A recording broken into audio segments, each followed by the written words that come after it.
Bits and Bones, my name is Lady V and welcome to my channel where I review movies, books, and everything in between. And sometimes and occasionally talk about my journey as a writer/artist. Today I'm going to be reviewing a movie called The Lodge. The Lodge is a psychological thriller with a simple premise, but it starts off with a bang. This doesn't count as spoilers because it happens immediately. So the mother of a separated family isn't handling the divorce very well and kills herself. The two kids are devastated, but the ex-husband continues to move on with his life as he had been before the tragedy even happened, which is understandable, but also leaves everything in a bit of an awkward position. As is the timeless tale, the kids don't like the father's new girlfriend.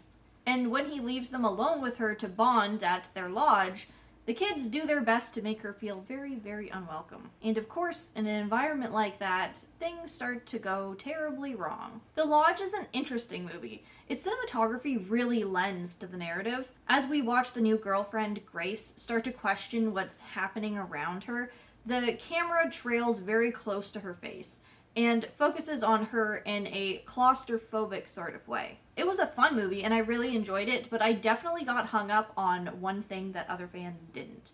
If it sounds like The Lodge is up your alley, this is the end of the non-spoilers.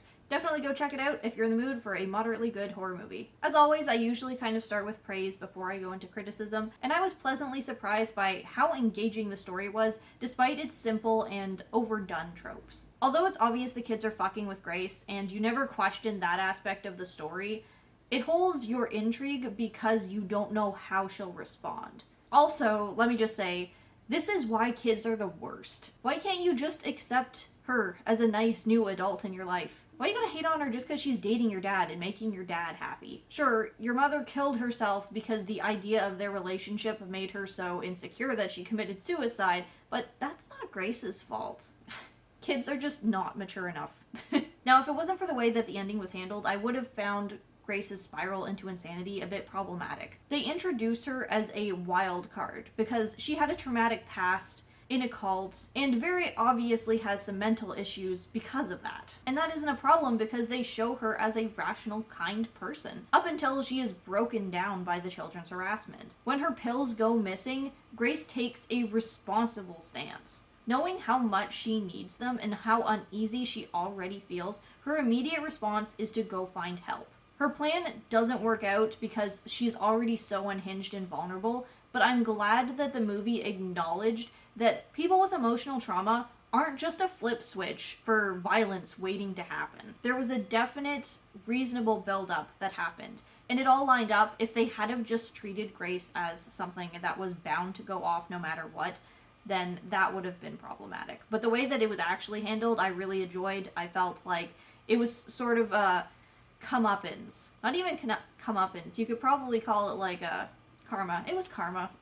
I also really liked the ending because it was satisfying as hell seeing two complete asshole children get their just desserts. They kind of just sit there and accept their fate too, which is kind of funny and moving. Normally you'd try to run away from a gun even though you know it's a gun, but they've internalized the idea of penance that they'd been haunting Grace with. They deserved what they got because of what they did to her. Repent! I thought all of the acting was great. The kids really shined in the moments where they tried to take back what they'd done to Grace. You could really see the guilt in them, and you could understand like how these sorts of situations get wildly out of control. The Lodge did a lot of things really well for such a simple story, except for one. Although the movie is shot as a third-person perspective, a lot of the scenes narrow in on Grace's perspective so we can feel the anxiety that she is having. We're almost attached to her as we continue to get snippets of the children who are characterized as smart and highly manipulative if they want to be. They know how to hack into their father's computer to get dirt on Grace's past.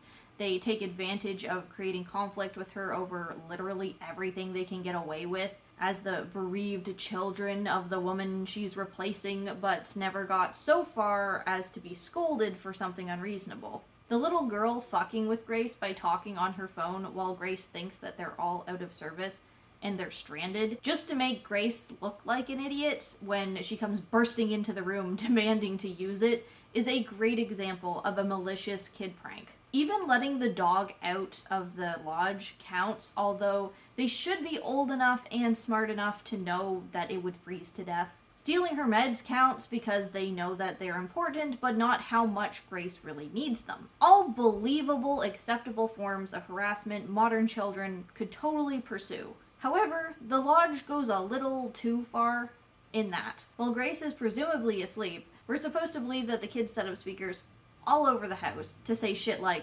repent, to trigger her PTSD. And when Grace is in the worst state that they could wring from her, where she's questioning her insanity because half of it is them fucking with her and half of it is in her head, the boy fucking hangs himself. Grace thinks it's real and loses her mind, and them telling her afterwards it wasn't real, it was just a prank, fell entirely on deaf ears. If you watch a lot of horror movies or otherwise, you've probably looked into some of the stunts and how they are pulled on film, out of curiosity, of course. A lot of the current population and horror fans know that there are devices that you can literally buy online and use for a self-hanging stunt. Maybe I'll link one in the...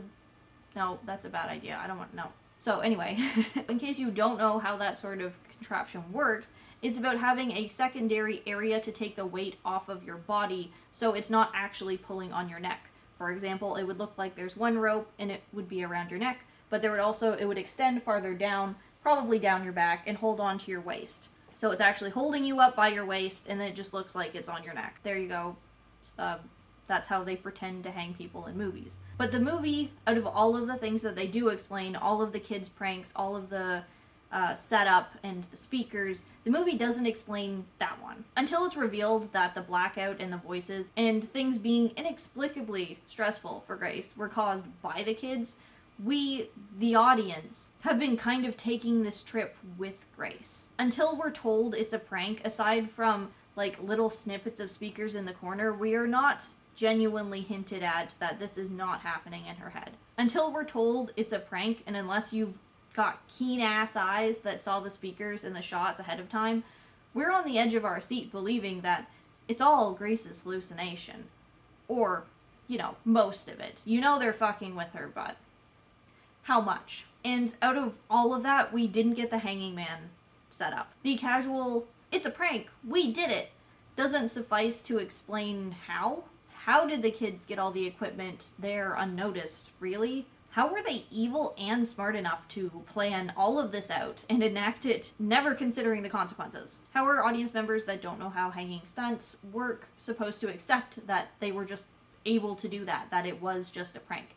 There's just that little bit of extra explanation for how everything went down that adds a reveal, and then a continuation of the real horror was the fact that they did this to her, not just how. It would have been helpful to solidify everything in reality, so we could very thoroughly take apart which parts were manipulation and which parts were trauma. The explanation of the behind-the-scenes plot relies heavily on the movie watchers being an audience with pre-existing knowledge, and I don't think that does the movie any favors. That it can't hold its own merit as a thriller if an older or uninformed viewer watches it. Aside from that one, like, extreme nitpick that I feel like this is a movie that I couldn't have enjoyed as much if I didn't have as much knowledge in the genre that I currently do.